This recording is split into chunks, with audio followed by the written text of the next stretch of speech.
Удри! Удри! Тя свършваше.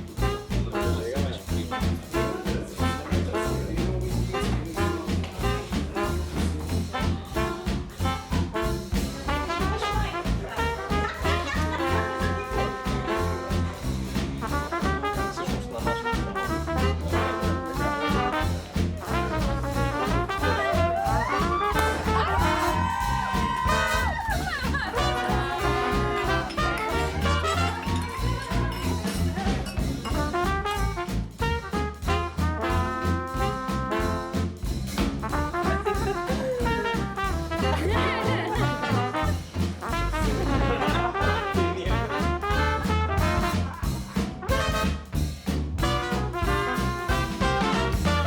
Марта е същество от славянската митология, което обитава предимно Софийска област.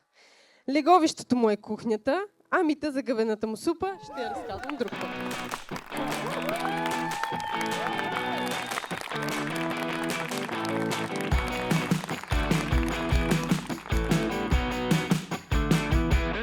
Това започна през 2018.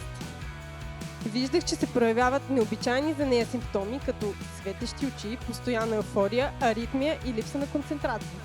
Никога не я бях виждала толкова щастлива и доволна, освен когато ми ядеше сандвичите на тренировка.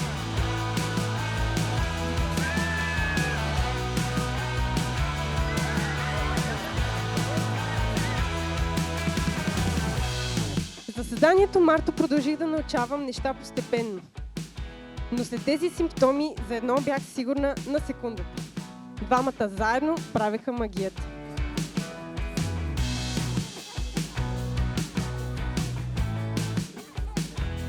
Легендата твърди, че двамата и до днес са заедно. Вярвайте или не, предайте историята им нататък.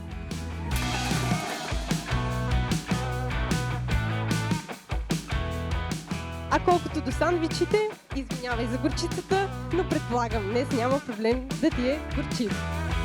На здраве!